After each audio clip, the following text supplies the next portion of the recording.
નમસ્કાર. ક્યારેય વિચાર્યું છે કે કંપનીમાં અસલી હક કોનો હોય છે? કોણ મોટા નિર્ણયો લઈ શકે છે? આ બધું નક્કી થાય છે કંપનીના સભ્યપદથી. તો ચાલો આજે આપણે આ ખૂબ જ મહત્વના કોન્સેપ્ટને ઊંડાણથી સમજીએ, જે આખા કોર્પોરેટ જગતનો એક પાયો છે. તો આજના આ વિશ્લેષણમાં આપણે શું શું જોવાના છીએ? સૌથી પહેલાં તો સભ્યપદ એટલે શું એની વાત કરીશું. પછી સભ્ય અને શેરહોલ્ડર, આ બે શબ્દો વચ્ચે જે ગૂંચવણ થાય છે ને, એને દૂર કરીશું. એમના કાયદાકીય તફાવતો પણ નજર નાખીશું અને છેલ્લે જોઈશું કે કોણ કોણ કંપનીનું સભ્યપદ મેળવી શકે છે. તો ચાલો શરૂઆત કરીએ. સૌથી પહેલો સવાલ, કાયદાની નજરમાં કોઈ કંપનીના સભ્ય હોવાનો મતલબ શું છે? જુઓ, એકદમ સરળ ભાષામાં કહીએ તો સભ્ય બનવા માટે બે વસ્તુ ખૂબ જરૂરી છે. એક તો લેખિતમાં સંમતિ આપવી પડે અને બીજું એ નામ કંપનીના સભ્યોના રજિસ્ટરમાં એટલે કે એની ઓફિશિયલ યાદીમાં નોંધાયેલું હોવું જોઈએ. આ જે સત્તાવાર રેકોર્ડ છે ને, એ જ બધું છે. એ જ કાનૂની દરજ્જો અપાવે છે. અને જુઓ, કંપની એક્ટ પણ આ જ વાત કહે છે. કાયદો પોતે બે રસ્તા બતાવે છે. પહેલો રસ્તો એ છે કે જ્યારે કંપની બને ત્યારે તેના સ્થાપના દસ્તાવેજ એટલે કે આવેદનપત્ર પર સહી કરવી.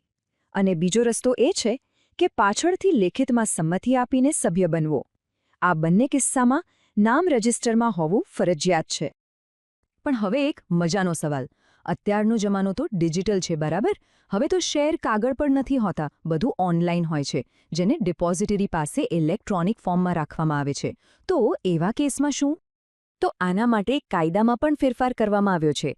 કંપની એક્ટ 2013 સ્પષ્ટપણે કહે છે કે ભલે કોઈનું નામ કંપનીના પોતાના રજિસ્ટરમાં ન હોય, પણ જો એ વ્યક્તિનું નામ ડિપોઝિટરીના રેકોર્ડમાં લાભાર્થી માલિક એટલે કે બેનિફિશિયલ ઓનર તરીકે નોંધાયેલું હોય તો એમને પણ સભ્ય જ ગણવામાં આવશે. આ એક ખૂબ જ મહત્વનો સુધારો છે.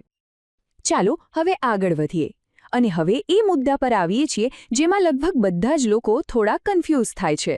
સભ્ય અને શેરહોલ્ડર, આ બંને વચ્ચેનો સંબંધ શું છે? શું બંને એક જ છે? મનમાં સવાલ થાય કે હા, એ તો એક જ કહેવાય ને. આપણે રોજબરોજની વાતચીતમાં તો મેમ્બર અને શેરહોલ્ડર શબ્દ એકબીજાની જગ્યાએ વાપરી જ લેતા હોઈએ છીએ. પણ કાયદાની દુનિયામાં આ બંને વચ્ચે એક સ્પષ્ટ અને મહત્વનો તફાવત છે. તો ચાલો આ તફાવતને બરાબર સમજવા માટે કેટલાક ચોક્કસ કિસ્સાઓ જોઈએ.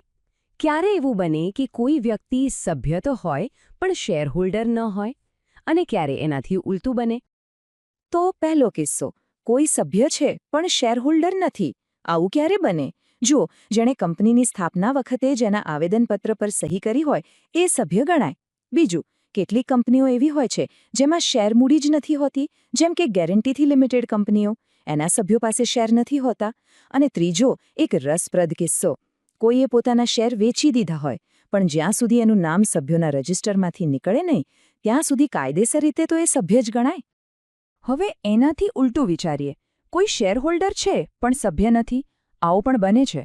માની લો કે કોઈએ બજારમાંથી શેર ખરીદ્યા, તો એ શેરનો માલિક તો બની ગયો, પણ જ્યાં સુધી એનું નામ કંપનીના સત્તાવાર રજિસ્ટરમાં દાખલ ન થાય ત્યાં સુધી એ સભ્ય નથી ગણાતો.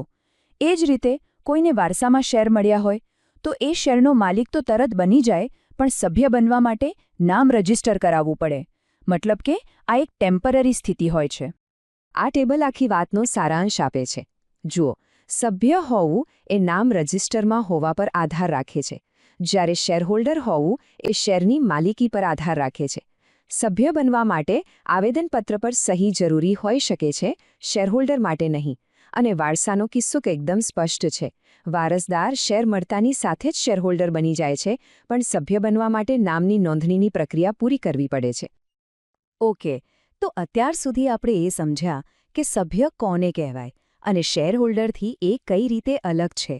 પણ હવે સવાલ એ છે કે फ्रेंड्स, इस वीडियो को पूरा देखने के लिए आज ही फ्लेक्सी टीचर ऐप सब्सक्राइब करें, जहां आपको मिलेंगे animated videos, digital books, text book solutions, notes, DPP और क्विज. और हाँ, flexi teacher app mobile, TV और कंप्यूटर पर अवेलेबल है. और अगर आपके पास इंटरनेट नहीं है तो तुरंत ऑफलाइन सेट टॉप बॉक्स के लिए संपर्क करें. Flexi teacher, the one you needed.